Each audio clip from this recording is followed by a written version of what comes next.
But there's a third kind of enemy, and that's the most dangerous kind of enemy. So there's an Abu Lahab kind of enemy, there's an Abu Jahl kind of enemy, and these are ideological enemies, but the third kind of enemy is the most dangerous one. Well, how do we know this is the most dangerous one? This, by the way, is something like Utbah ibn Rabi'a or Walid ibn Mughira. These are different, these names are not that important for you, but their qualities are important for you to know. Why are these so dangerous? Because Allah in the earliest revelations, warned our messenger about this third category. Watch out for these people. Why? Because they will come to you as a friend. They won't come to you as an enemy. They'll come shaking your hand. They'll come tell you, we feel bad for what's going on. I actually want you to be safe. I don't want this to happen. I'm on your side here. Allah says, فَلَا تُطِعِ الْمُكَذِّبِينَ. Don't fall under the influence. Ita'ah is not just obedience. Ita'ah, many translations say, don't obey those, the beliers. But ita'ah in Arabic is not just obedience. Taw' in Arabic actually means to incline towards something. Al-mayl ila shay. So don't even be influenced. Don't even listen carefully. Don't even pay attention. You know, when you listen to something enough times, it starts influencing you, consciously or subconsciously.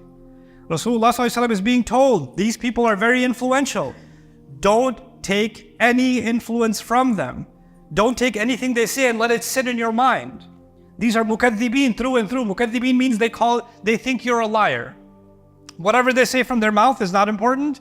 What they really think is you're a liar. And they want to show the world that you're also a liar. They want to dismiss your message. Then Allah gave their qualities. And if you study the Makkan Qur'an, you will know that in Allah's book, the kuffar are just called the kuffar. The mushrikun are called the mushrikun. The a'da, the enemies are called the enemies. But this person, this character, Allah gave him a lot of description, unusual for the Qur'an. Unusual. And He gave it early in the revelation, as if even before the Prophet ﷺ meets with these people, he will already be prepared. You know, when you're going into a high-level meeting, you have to have a briefing first, right? If you're going to go into negotiations, then you have to have a briefing first. So if, for example, in the United Nations nowadays, or any other negotiation, war negotiations or something, before you're going to walk in, your team is going to give you intelligence on who's going to be on the other end of that meeting. They'll give you their background, they'll tell you their psychology, they'll tell you how to handle them in the meeting, etc., etc. If you're a serious politician, or a serious bureaucrat, even a serious business person, before you walk into the negotiations, you're going to do your homework. This is the same thing lawyers do before they go to the courtroom. They even study the judge. They study their opponent. This is what teams do in sports, isn't it? They watch the replays of previous matches and identify the weaknesses of their opponent. Well, in the Quran, instead of having a secret play-by-play strategy for the Prophet ﷺ, Allah openly declared in the Quran, this is the kind of person you're about to deal with. So I'm going to walk you through in the few minutes that I have some of these qualities, and I want you to, on your own, I believe al-labibu min al-isharati yafhamu. The intelligent person can take a hint. You can understand what I'm referring to and who I'm referring to and why this is relevant for us today. All of you are intelligent enough to understand. Allah Azza wa Jalla says, فَلَا تُطِعِ الْمُكَذِّبِينَ. Number one, وَدُّوا لَوْ تُدْهِنُوا فَيُدْهِنُونَ. They're really hoping that you compromise just a little bit so they can compromise a little bit. They'll say, hey, look, we know that we're getting pretty aggressive with you, but we don't want to. We don't want to do this. You're forcing us to do this. If you just work with us a little bit, if you just negotiate a little bit, then we can work something out. So their first strategy is to say, you're the one that's not compromising, which is forcing us to turn to violence against you. So the problem isn't us. In fact, the problem is you, because you're so rigid and so firm in your stance. So you're not working with us here. Work with me here. So show me a little bit. And what they said in the time of the Prophet ﷺ is, you know, can you give another surah? Like this last surah was pretty offensive. Just give us, look, this last surah, it made us feel pretty bad, especially our leaders. If you could just say some kind words about your elders in the next surah, just drop in a little bit that you also love, you know, your ancestors, or we should respect our elders, just something nice. Just throw that in, and we will, you know, I'll let these aggressive hoodlums know not to attack you in the street. You know, we can work something out here. We know you, we like you. We don't want to see you hurt like this, right? So وَدُّوا لَوْ تُدْهِنُوا فَيُدْهِنُونَ وَلَا تُطِعْ كُلَّ حَلَّافٍ. And don't ever come under the influence of someone who keeps on making promises on top of promises on top of promises. Halaf means someone who takes a lot of oaths. You see, if you're an honest person, then the way you do business and the way you treat people and the way you talk to people and the way you act around people speaks for itself. You don't have to go convince someone, Wallahi, I'm honest. Wallahi, I'm telling the truth. No, I mean good for you. I swear. You know why you have to say that much? Because your character doesn't speak for itself. So you have to speak a lot. You have to speak very loudly. You have to make a lot of promises. You have to pound the podium a lot to make your point, to negotiate, to show how sincere you are, how much you have the other's interest at heart. Allah says, watch out for these people who talk too much, make too many promises. Halaf. And then he says, Maheen. فَلَا تُطِعْ كُلَّ حَلَّافٍ مَهِين. Mahin in Arabic is actually ad-da'f. It's actually in Arabic, amhanahu ad'afahu, to make somebody weak. Allah is saying these people that make a lot of promises, they actually don't have anything they believe. They're weak in their beliefs. So they come to you and they make these promises because right now, this is strategically the best thing for them. Tomorrow, when the strategy changes, they will drop you like yesterday's trash and make promises to somebody else. The day after, they're going to make promises to somebody else. They're not holding on to something that binds them to a character, to principles, to ideals. It's not like that. And you could say, no. But these nations, the Quraysh, they had a culture for several thousand years. They had tribal values. They were holding on to those values. It isn't true. They hold on to those values until those values start costing them something. Until then, they're proud of their values until they don't like those values work against them. You see, what happens with Quraysh is you will never see somebody attacked in Makkah. They have a rule. This is haraman aminan. This is a rule. The only time they're willing to break that rule is with Muslims. Anybody can come from anywhere in the region and go make tawaf to any idol, say whatever they want, drink, whatever they want to do. No violence will happen inside Makkah. Except with believers. It's the only exception. You'll find people that say, we believe in freedom of speech. We believe in freedom of expression. These are our values. We hold on to them for life. We have the right to protest, the right to declare, the right to debate, freedom of religion. Until it costs a little bit too much politically. It costs a little bit, it's looking bad for PR. Now we need to, we believe in it, but there's some amendments that need to be made here. So you see why this is important. They'll make lots of promises, but they have nothing that they truly believe in. Nothing. We'll see there is something they truly believe in is coming. Allah will tell us Himself where their religion is, what their religion is. But that's at the end. He says, فَلَا تُطِعْ كُلَّ حَلَّافٍ مَهِينٍ. He doesn't stop there. So they come to you, they make you all these promises. They come to you with no true conviction of their own, just to get you from your, they want you to be like themselves. They don't really believe in anything. They would love the same for you. They want to compromise and negotiate and change sides. You could be somebody who's a hardcore Republican, but the private meetings are happening with the Democrats and they're making deals. You could be a hardcore Democrat, in the back you're making deals with the Republicans. It's all good. You're speaking about the best interest of the public, and in the back you're just speaking to the lobbyists and making sajda to them. Right? That's the reality.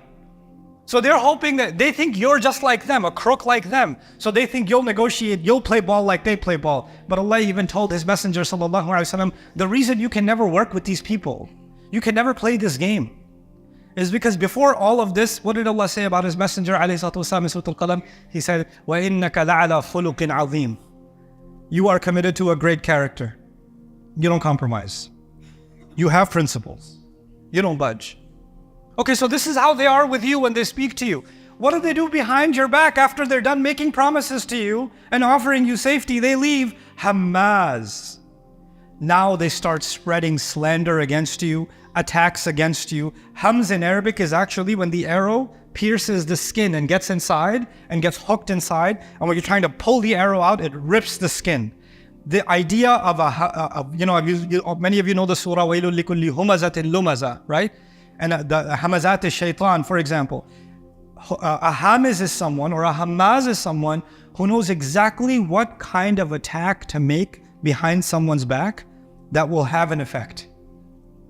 So what did they do in the case of the Prophet ﷺ? Somebody likes the messenger, even though before the messenger ﷺ declared risala, before he declared he's a messenger, for 40 years he was a citizen of Makkah, a good citizen of Makkah. So people know him in business, people know him in family, people know him as a friend. That's how they know him. Now you want to make people think bad of him. It's not going to work. The insane thing didn't work, right? That accusation didn't work. The possessed by jinn accusation didn't work. So you now come, because he's not compromising, you need to give him a bad reputation in Makkah. So you go to somebody and say, Muhammad is a real problem. They don't say sallallahu alaihi wasallam, we do. He's a real problem. Why is he a problem? He's such a good man. What do you mean he's a problem? This guy, the one you're talking to, he believes in family values, So you go to him and say, what Muhammad's problem is? He's breaking families. What? Muhammad's breaking families? Yeah. Father is turning against son. Husband is turning against wife. Wife against husband. People are rebelling in their families. He's destroying families. You don't know that? He's a real threat to family values. Oh, that's not good. So he knows exactly what to say to this guy. He goes to somebody else who's a capitalist. Muhammad is really bad for business. And the guy's like, what do you mean bad for business? Well, let me tell you, if we keep doing this, then it's going to cost us a lot of money in Makkah over here. We're going to lose a lot of tourist money. All these idols, all the tribes that come here for their idols, they're not going to come no more. We're going to run out of business. Some people are concerned with family, some with security, some with money, and this guy knows who to attack with what. How to dismantle the reputation of the Prophet ﷺ. Allah says, don't be influenced by their propaganda campaign. فَلَا تُطِعْ كُلَّ هَمَّازٍ مَشَّاءٍ بِنَمِيمٍ. They walk around, they go around in circles, and they do namima. And namim in Arabic comes from nam or nimma. Nimma in Arabic is actually a very light breeze. If you're walking by a field that has flowers and you barely smell the flowers, that's called nimma in Arabic. And something that's very delicate is also called namma. That's why in the hadith of the Prophet ﷺ, Rasul ﷺ said, "La tumathilu nammat Allah." Talking about the animals, Allah says, don't make an example out of the namma of Allah, meaning animals are delicate, treat them in a delicate way. So the idea of namim is he goes around and just drops little subtle things that stirs things up, You might have friends like that, or you might have people in the office like that. They don't start the problem directly. They just drop a line and let the fire begin, and they walk away. That's the namim. And he's starting a little spark over here, then a spark over there, then a spark over there. Let me meet this senator. Let me go at this restaurant and wait for this politician. Oh, what are you doing here? Oh, funny to meet you. He was waiting all this time just to drop a line. And like it's not even going to be noticed by anybody. It's covert propaganda, right? So there's Hamas, open attacks, like the arrow that pierces, and then there's Masha' bin Namim walking around making these secret suggestions to stir the crowd up, stir different groups up. Masha' bin Namim, this is a pretty elaborate propaganda scheme. Whoever this is pretty good at what they do. And if the Rasul ﷺ is so straightforward and he's just making da'wah, and behind his back, there's an entire network of people trying to undo what he does, he should be worried. And Allah says, "La tuti'," don't worry about it. Let me just tell you the games they play. فَلَا تُطِعْ كُلَّ حَلَّافٍ مَهِينٍ هَمَّازٍ مَشَّاءٍ بِنَمِيمٍ. And let me tell you their reality. مَنَّاعٍ لِلْخَيْرِ مُعْتَدٍ أَثِيمٍ. They talk about, we want what's best for the country. We want to protect our people. We want to protect our national interest. Allah says, these people are the ones that will stop any good from ever happening. مَنَّاعٍ لِلْخَيْرِ. And they will break any law that they can. Mu'tad. And they're constantly in sin. They're constantly doing something wrong. These are the worst kinds of people. مَنَّاعٍ لِلْخَيْرِ مُعْتَدٍ أَثِيمٍ. Together, what it does, because time's run out, all it does is it describes these people have no one else's interest at heart. They want to prevent good from happening. They want to prevent any khair from spreading. And then after all of that, Allah says, عُتُلٍ بَعْدَ ذَلِكَ زَنِيمٍ.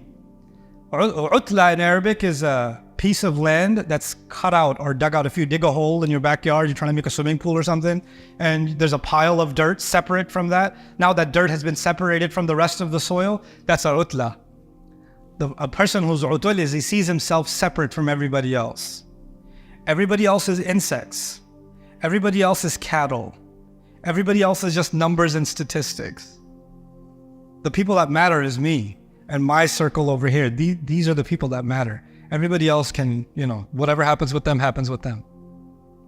And at the end, Allah gives him a huge insult. بَعْدَ ذَلِكَ زَنِيم. The last insult Allah gives him is that this person, on top of all of that, is also zanim. Zanam in Arabic, they used to say about someone who claims that they are from a tribe, but they're actually not legitimately from the tribe. They were born of illegitimate, like outside of marriage. So they would call him zanim. And Allah is saying that, and يعني ادعى أنه من قوم وليس منهم. هذا هو الزنيم, right? So he claims that he's from a people, but he's not really from them. Allah is using this word to describe this person has no loyalties, not even to his country, not even to his tribe, not even to his family. He's got loyalties to no one but himself. He's the ultimate sleazy politician. Really good with his speech, really good with his propaganda, really subtle with his tactics, really good at stopping any good from spreading, and extremely disloyal to everyone except looking out for number one. عُتُلٍّ بَعْدَ ذَلِكَ زَنِيمٍ. But how does he, what is at the end of it? Why does he have influence then? If it's such a terrible human being, why does such a terrible human being have influence? أَنْ كَانَ ذَا مَالٍ وَبَنِينَ. He's got money, he's got people. That's it. That's their ideology. Money and Baneen back in the day, Baneen was your backup. Baneen was your support. Baneen in the tribal sense was your army. You see, like in the ancient world, the children of Yaqub alayhi salam called themselves Usba, yeah? Nahnu Usba, because they're the army of the house. They're the security of the house. The modern version of Baneen is not just you have sons. The modern version of Baneen is you have the military might. You have the nukes. You have the tanks. You have the dome. These are your Baneen. And then you have the funding, mal, and kana dha malin wa banin. So might is right, money is right. Where the money is where the truth lies. This is Allah's analysis of the kind of person the Prophet ﷺ will have to deal with. But the wisdom of the Qur'an is Allah did not say, look out for Utbah ibn Rabi'a, look out for Walid ibn Mughira. No. Look out for kulla hallafin mahin. Any one of them who does this. And by these qualities in the opening of Surat-ul-Qalam, Allah prepared the Muslims for the kind of sleazy politicians all over the world and the sleazebags that are going to come and offer their loyalties, but in the end they have no loyalties but to wealth. They have no religion but money and power. No other religion. Don't fall into that influence. Stand your ground. Stand your ground. And this is a message Allah gave the Messenger sallallahu alaihi wasallam in the very opening. It's shocking. The last thing I'll share with you, it's shocking. The Qur'an hasn't even spread across Makkah yet. This is arguably maybe within the first 5 revelations that were given to Rasulullah sallallahu alaihi wasallam, Surat-ul-Qalam is one of them. One of the earliest revelations. But it sounds like things have already intensified. It sounds like he's already in ideological war. But no, this is preparation. This is Rasul sallallahu alaihi wasallam being prepared. And this is even the enemy being put on notice. You think the things you go behind closed doors and Allah doesn't know? Allah knows and He will let His messenger know. Nothing is behind closed doors. You have been exposed. These people, they do their best to cover their tracks. They're masters at that. That's why they do half. The one who makes a lot of oaths, the one who makes a lot of promises, their entire campaign is to cover their tracks, to not let their hands be the ones that have blood on them. Get somebody else to do the dirty work. That's why they're doing namima. And what did Allah do? Allah pointed it right back at them. He cut through all of that fat, all of the propaganda, all of the smoke screens behind which they hide, and came right at them. This is the power of Allah's book, that it exposes us to the enemy, the trickery of shaitan and shaitan's armies in a way that only Allah could have exposed. May Allah Azza wa Jal give us the commitment to the truth, and may Allah Azza wa Jal not allow us ever to become those in our lives and as a community and as an ummah to fall into the trap of the people that have been outlined here. Barakallahu li wa lakum fil Qur'anil Hakim wa nafa'ani wa iyyakum bil ayati wa dhikril hakim.